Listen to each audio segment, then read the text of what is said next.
Hola hermanos, qué gusto saludarlos nuevamente. Hermanos de Betel, hermanos de iglesias hermanas y también amigos que nos estén viendo. Gracias a Dios tenemos una oportunidad más para estudiar un poquito más de la palabra del Señor en esta lección, en esta reflexión que quiero compartir con ustedes. Vamos a entrar de lleno a nuestro estudio. Mateo 10:28, por favor. Síganme por favor con su vista. Dice así: y no temáis a los que matan el cuerpo, mas el alma no pueden matar. Temed más bien a aquel que puede destruir el alma y el cuerpo en el infierno. No temas lo que mata el cuerpo. Ese es el título de esta lección, de esta reflexión. No temas lo que mata el cuerpo.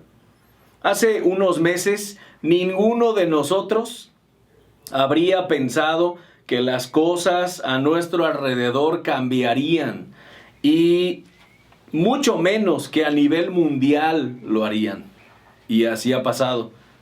El día de hoy, estamos en abril 2020, el día de hoy vemos a todos los países del mundo de cabeza. Vemos la contabilidad de los muertos que ya rebasó los 100,000 para estas fechas, más de 100,000. Esto como si habláramos de una guerra cruenta. Vemos en las calles que no hay mucho movimiento, calles vacías, negocios cerrados y la gente en sus casas lidiando con una economía en picada. Y también el terror o el temor a ser infectados, a morir.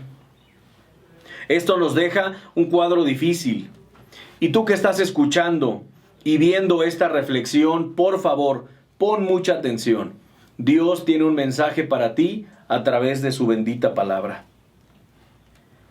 Las Escrituras nos ayudan aún en momentos difíciles, momentos como estos. La Biblia siempre nos ha advertido de amenazas que no podemos ver en un mundo espiritual. Y en este mundo hay amenazas que no podemos ver, que atentan contra nuestra vida, contra nuestra familia, contra nuestra integridad, que atacan el carácter, la estabilidad emocional, la estabilidad espiritual de nuestra vida, de nuestra propia vida y de nuestras familias también. La Biblia nos ha advertido sobre las amenazas que hay en este mundo que intentan enfermarnos y dañar nuestra vida y nuestra familia en alguna forma, como el COVID lo está haciendo en estos días. En todos estos peligros, en todas estas amenazas, Dios siempre se ha presentado como nuestro refugio, como nuestro alcázar. Eso significa recinto fortificado. Esa es la definición de alcázar. Y el Señor se ha presentado así, como roca, nuestra roca, como nuestro Salvador. La pregunta sería, ¿cómo puedo refugiarme en Él? Para responder a esta pregunta, necesitamos analizar un poco el contexto, lo que está sucediendo. Las cosas malas que nos pasan en este mundo y el riesgo en el que vivimos cada día, un riesgo latente, en gran medida es porque este mundo está en manos de un ser maligno y enemigo de Dios. Este ser maligno tiene más de 30 nombres. Apolión o destructor, Satanás, el tentador, el que divide o diablo, el dragón, la serpiente antigua, el acusador, padre de mentira, mentiroso, homicida, ladrón, salteador, león rugiente, etc. Él está empeñado en alejarnos de Dios. Jesús dijo que Satanás busca robarnos, destruirnos y matarnos. Muchos el día de hoy están pensando en lo que les están robando o en lo que esta situación les está robando económicamente y en otras áreas. Muchos en estos días están pensando en la muerte y en esa posibilidad como algo más factible, algo más cercano. La gente en general está enfrentando temor, Y con justa razón podríamos decir. Diarios se contabilizan por millares los muertos por COVID en los países, en todo el mundo. Las cosas malas que le pasan a la humanidad también suceden por estar lejos de Dios, porque nos encontramos lejos de Dios, por ir en una dirección contraria. No vamos en el camino del Señor, sino en una dirección contraria. Y a manera de juicio o disciplina, estas cosas suceden. El ser humano por naturaleza tiende a la rebeldía, a la desobediencia. Está en nuestra naturaleza. Cada que desobedecemos un mandamiento, cada que rompemos una regla establecida por Dios en su palabra, le ofendemos. Y la ley divina tiene que caer sobre nosotros. Y nos convertimos en reos de juicio. Esta ley divina es inquebrantable y es estricta. Tanto que con lo que decimos, con lo que hacemos y aún con lo que pensamos, podemos ofender a Dios. Analízalo un segundo. Cuando hablamos cosas que no corresponden a lo correcto, a lo ético, a lo justo, cuando no hablamos la verdad, estamos pecando, y a quien ofendemos es a Dios. Cuando actuamos de manera también injusta, egoísta, cuando actuamos a favor nuestro y en contra de otros, estamos ofendiendo a Dios. Y aun cuando nos permitimos pensamientos equivocados, de envidia, de murmuración, de crítica, o en el área sexual no se diga, pensamientos obscenos, estamos ofendiendo a Dios. Por lo tanto, la Biblia nos dice en Romanos 6:23, acompáñenme por favor, lo tendrán en su pantalla en unos segundos. El 6:23 dice así: porque la paga del pecado es muerte, mas la dádiva de Dios es vida eterna en Cristo Jesús, Señor nuestro. Pero la primera parte dice, porque la paga del pecado, nota bien, es muerte.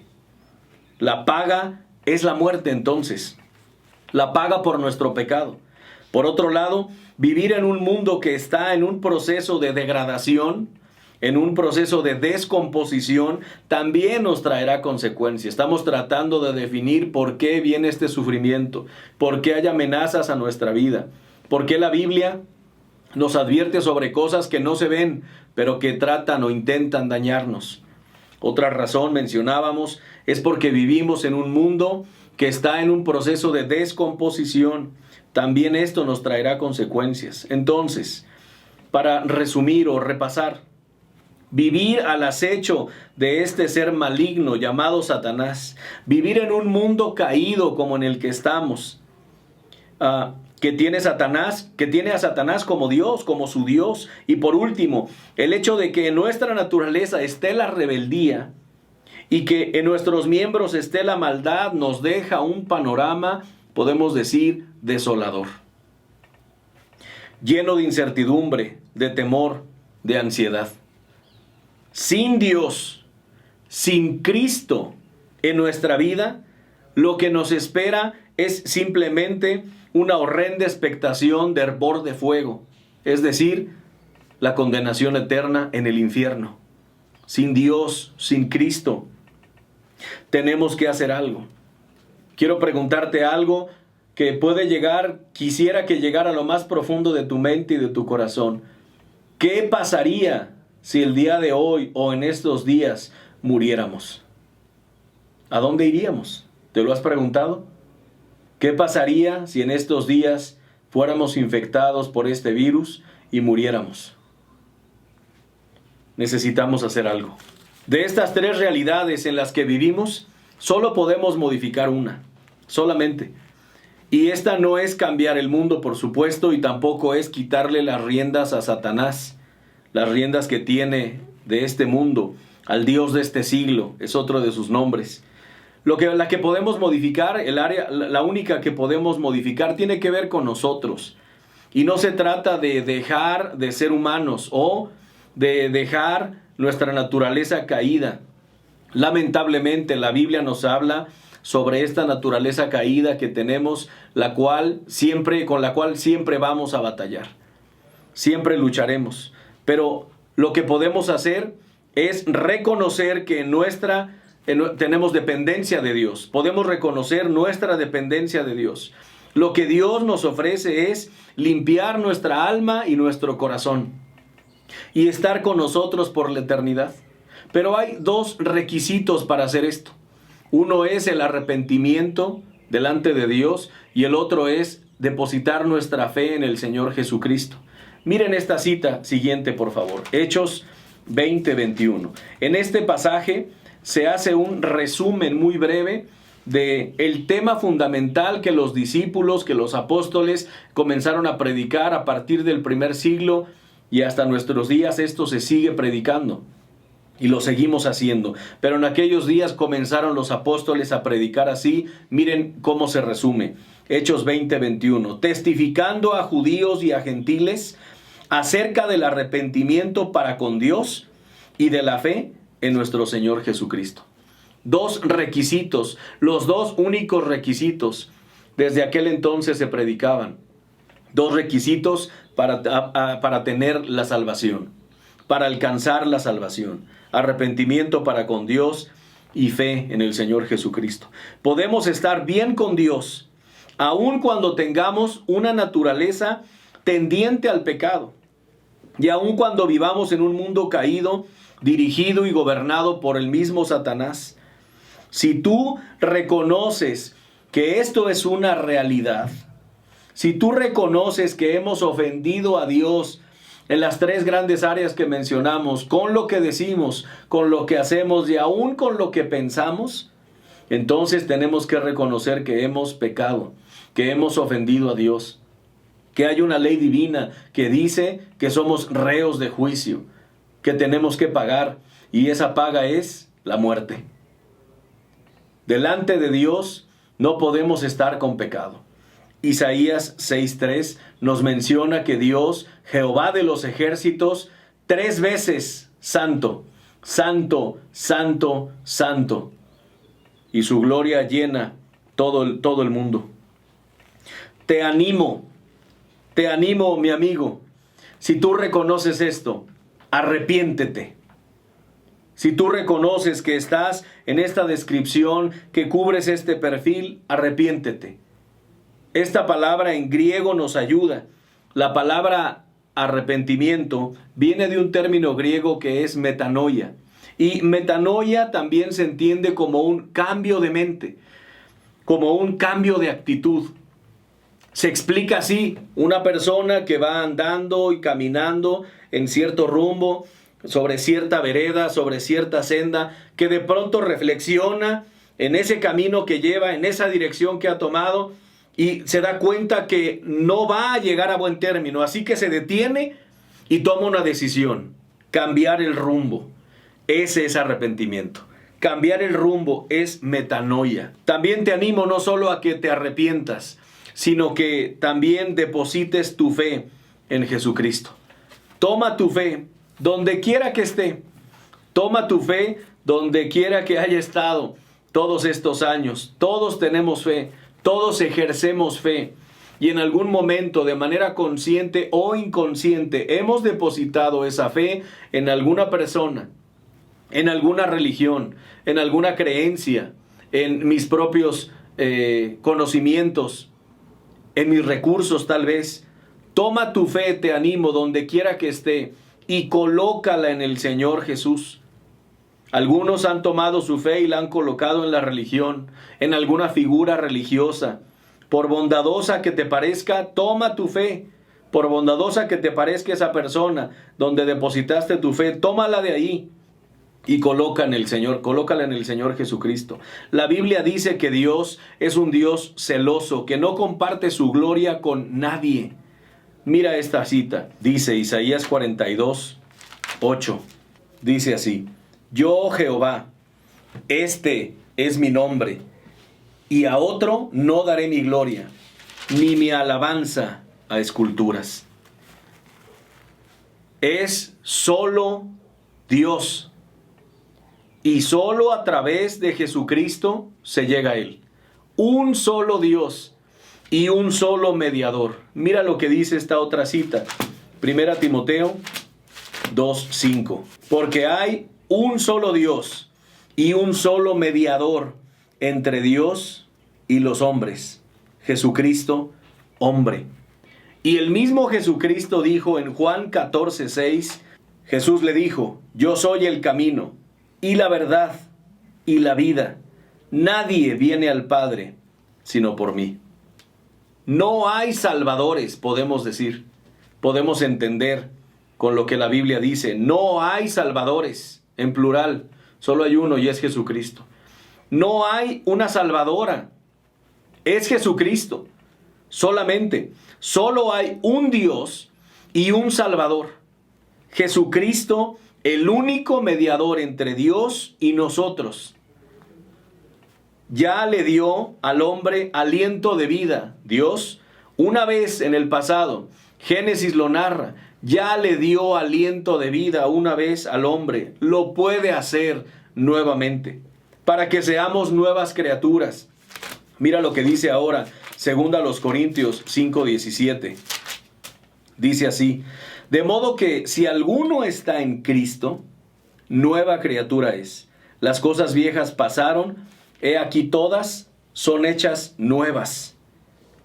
Y primera de Juan 5, versículo 12, pero déjame leerte desde el 11. Dice el 11: y este es el testimonio, que Dios nos ha dado vida eterna, y esta vida está en su Hijo. Y el 12, que está en tu pantalla, dice así: el que tiene al Hijo, tiene la vida. El que no tiene al Hijo de Dios, no tiene la vida. Y el 13, permíteme agregarlo: estas cosas os he escrito a vosotros que creéis en el nombre del Hijo de Dios, para que sepáis que tenéis vida eterna, para que creáis en el nombre del Hijo de Dios. No hay salvación fuera de Cristo.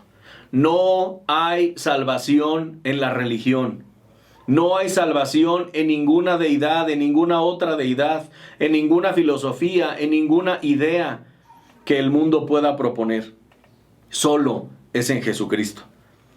Comenzamos esta reflexión con Mateo capítulo 10 y vayamos allá para cerrar con esta lección. Mateo capítulo 10, también va a aparecer en tu pantalla, versículo 28. Dice así: y no temáis a los que matan el cuerpo, mas el alma no pueden matar. Temed más bien a aquel que puede destruir el alma y el cuerpo en el infierno. El que puede destruir el alma y el cuerpo, las dos, en el infierno, es Dios, no es Satanás. Satanás solo podría, si se lo permitieran, solo podría destruir nuestro cuerpo. Lo que pasa con este virus que está causando tanto desastre, tanto caos, esta pandemia que está generando tanto temor y en algunos terror, lo único que podría lograr es acabar con nuestro cuerpo, matarnos. Pero la pregunta que te hice hace un rato: ¿dónde estaríamos después de morir? Es muy importante que te hagas esa pregunta y que respondas a esa pregunta que te plantees. ¿Dónde estarás después de morir? Si es que morimos hoy. Si vamos a morir en 10 años, está bien, pero ayuda a tratar de responder esa pregunta hoy. A quien le debemos temer en realidad, según el texto de Mateo 10:28, es a Dios. No es a Satanás, no es a un virus, es a Dios al que le debemos temer. Mira quién es Dios, mira las características. Dios es todopoderoso. El virus no, Satanás tampoco. Dios es omnisciente. Dios es omnipresente. Sea Él nuestro temor, sea Él nuestro miedo, dice Isaías 8:13. Si le tememos, somos sabios. Y no nos atreveremos a fallarle, a faltarle al respeto, a ignorarlo. Trataremos de atender sus mandamientos, haremos lo que Él diga. Déjame decirte que la Biblia enseña que Él es bueno. Así que el temor que le debemos tener a Dios En parte sí es por sus atributos, por sus características, porque es un Dios poderoso, todopoderoso, dice la Biblia. Pero también la Biblia dice que es un Dios bueno, es un Dios misericordioso, justo, santo. Él es amor. Así que debemos temerle, sí, por sus atributos, pero el temor es más bien un temor reverente, porque a pesar de ser quien es y tener el poder de desaparecernos en un chasquido de dedos, en un instante, no lo hace, porque es paciente para con nosotros, no queriendo que ninguno perezca, sino que todos nosotros procedamos al arrepentimiento, a arrepentirnos delante de Dios y a depositar nuestra fe en Jesucristo. Algunos han pensado sobre el arrepentimiento que arrepentirse es tratar de regresar al tiempo o borrar de nuestra mente lo que hemos hecho mal, pero déjame decirte, si tú piensas que eso es arrepentirse, la verdad es que ese tipo de arrepentimiento no es posible. No podemos regresar el tiempo y cambiar las cosas, y tampoco podemos borrar de nuestra mente cosas que hicimos mal. Pero sí podemos arrepentirnos de esas cosas. Sí podemos reconocer que estuvo mal. Lo que hicimos, lo que dijimos, lo que estamos haciendo, lo que estamos diciendo, lo que nos estamos permitiendo. Sí podemos reconocer que está mal y que eso ofende a Dios y que eso nos separa de Él y que eso nos convierte en reos de juicio. Podemos reconocerlo y entonces pedirle perdón a Dios y decir determinantemente, me arrepiento de eso. Es decir, ya no lo voy a hacer. Ya no lo quiero hacer. Por esto, su Hijo Jesucristo, el Hijo de Dios o Dios el Hijo, nos invita a ir a Él, ahí mismo en Mateo. Pero ahora en el capítulo 11, versículo 28, dice, venid a mí, Cristo está hablando. Venid a mí, todos los que estáis trabajados y cargados, y yo os haré descansar. El mismo Jesucristo es quien nos está hablando. Este es un texto de invitación. El Señor nos anima, nos invita para que vayamos a Él. Pero ¿cómo vamos a ir con todo el pecado que hemos acumulado? Si la Biblia en Isaías, en esa cita que mencionábamos, dice que Dios es 3 veces santo. Bueno, necesitamos el arrepentimiento. Necesitamos fe en Jesucristo para que entonces podamos aceptar esta invitación. Una invitación más. Apocalipsis 3:20. Por favor, acompáñenme a esta cita. Cristo nuevamente nos habla a ti y a mí y te ruego que imagines, que te esfuerces por usar tu imaginación en este momento y que imagines que Cristo está delante de ti de una manera espiritual, pero que está delante de ti haciéndote esta invitación, porque lo estoy citando en su palabra. Dice así, he aquí, yo estoy a la puerta y llamo. Si alguno oye mi voz y abre la puerta, entraré a él y cenaré con él y él conmigo. Qué interesante. Mateo 11:28 dice, venid a mí, todos los que estéis trabajados y cargados, y yo os haré descansar. El Señor sabe que estamos en este mundo cargándonos de preocupaciones, que estamos agobiándonos, que estamos cargados y que también estamos cansados, que estamos preocupados porque hay amenazas que no se ven, hay amenazas que se ven de las cuales nos defendemos, pero hay otras que no se ven. Y el Señor lo sabe y nos dice, venid a mí. Y ahora nos dice que está a la puerta. Y podemos interpretar o entender que esa puerta es la de nuestro corazón. Por eso te animé hace unos segundos a que imaginaras a Cristo delante de ti de una manera espiritual. Porque la puerta a la que está tocando es la puerta de nuestro corazón, de nuestra alma, de nuestra vida. Y el Señor dice que cualquiera, dice, si alguno oye mi voz, tú ya no tienes excusa porque estás escuchando la voz de Dios. Yo estoy citando las palabras del Señor, así que hemos escuchado la voz del Señor y dice, si alguno, es decir, cualquiera de nosotros que haya escuchado la invitación del Señor y decida, tome la determinación de abrirle el corazón a Cristo para que Él entre, Cristo emite una promesa que está aquí mismo. Dice, cenaré con Él y Él conmigo. Entraré a Él y cenaré con Él y Él conmigo. Nota que al inicio de la invitación es plural. He aquí y estoy a la puerta y llamo. Si alguno, cualquiera, oye mi voz y abre la puerta, y después habla de manera singular. Entraré a Él y cenaré con Él y Él conmigo. Cristo quiere entrar a tu vida. Cristo quiere entrar a tu corazón. Quiere tener esa convivencia contigo. Es Dios mismo el que está haciendo la invitación. Esta es una situación que enfrentamos y es un momento difícil, pero déjame decirte algo. También es una buena oportunidad la que tenemos en estos días. Ahora que hemos pensado tanto en la muerte, ahora que hemos pensado tanto en lo frágil que es el mundo, lo frágiles que son los gobiernos, lo sensibles, vulnerables, susceptibles que son las naciones completas, es un buen momento para reconocer que somos también nosotros igual de frágiles, igual de vulnerables, y que no podemos salir adelante por nosotros mismos. Porque si la economía se afecta, salimos afectados. Porque si está la amenaza de un virus, nos llenamos de temor. No podemos salir adelante. ¿Qué pasaría si morimos hoy? ¿A dónde iríamos? La Biblia nos enseña que si tengo a Cristo en el corazón, que si acepto esta invitación, y para aceptarla, ya hablamos de los dos requisitos. Necesito arrepentirme con valor, con firmeza de mis pecados, reconociendo que son pecados, pedirle perdón a Dios y depositar mi fe en el Señor. Si yo reconozco esto, entonces puedo recibir a Jesucristo en el corazón. Y eso significa que me convierto en hijo de Dios. Mira lo que dice Juan 1:12. También aparecerá en tu pantalla. Estoy terminando. Juan 1:12 dice así: mas a todos los que le recibieron. Habla de un grupo que hicieron esto, que recibieron a Cristo. A los que creen en su nombre. Ese grupo también creyó en su nombre.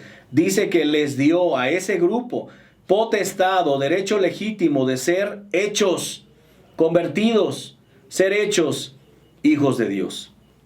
Significa que no todos somos hijos de Dios, sino solo los que le recibimos, solo los que creemos en Él. Y solo los hijos de Dios, al morir, vamos a la presencia de Dios. Y lo hablo así, lo digo así, porque yo tomé esta decisión hace ya muchos años. 1989 fue la primera vez que analicé esta decisión, esta invitación. Y hice unos primeros intentos. A mí, en mi caso, me tomó 10 años más. 1999 fue cuando confirmé mi decisión de salvación y decidí aceptar la invitación de Mateo 11:28, la invitación de Cristo de Apocalipsis 3:20, y puedo decirte, mi amigo, que a partir de ese momento hasta el día de hoy tengo a Cristo en mi corazón y el Señor jamás saldrá. Y si fuera infectado por el COVID y falleciera en estos días, no me da alegría. Lo que me da alegría es que en ese momento estaría en la presencia de Dios. Y eso es una bendición.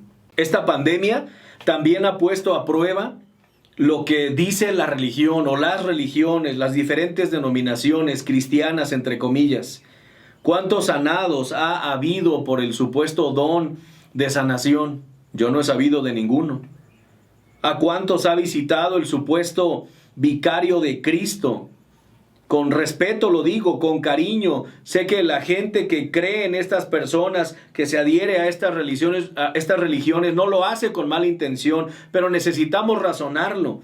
El verdadero Señor Jesucristo visitó leprosos y los sanó. Visitó tumbas y resucitó a las personas, enfermos, y también les dio la salud. Endemoniados y los liberó. No se recluyó en un palacio para no enfermar. Razonemos estas cosas. La verdad está en las Escrituras. La verdad está en Cristo. Él mismo lo dijo. Jesucristo dijo: yo soy el camino, la verdad y la vida. Él es la verdad. Él es el camino, el único. Y Él es la vida. Recíbelo. Arrepiéntete. Reconoce de todo corazón que hemos pecado, que le hemos ofendido. Pidámosle perdón a Dios y recibamos a Cristo. Deposita tu fe en Él. Y solo en Él Que Dios te bendiga, que Dios te dé el valor que se requiere y que Dios te dé la salvación. Muchas gracias.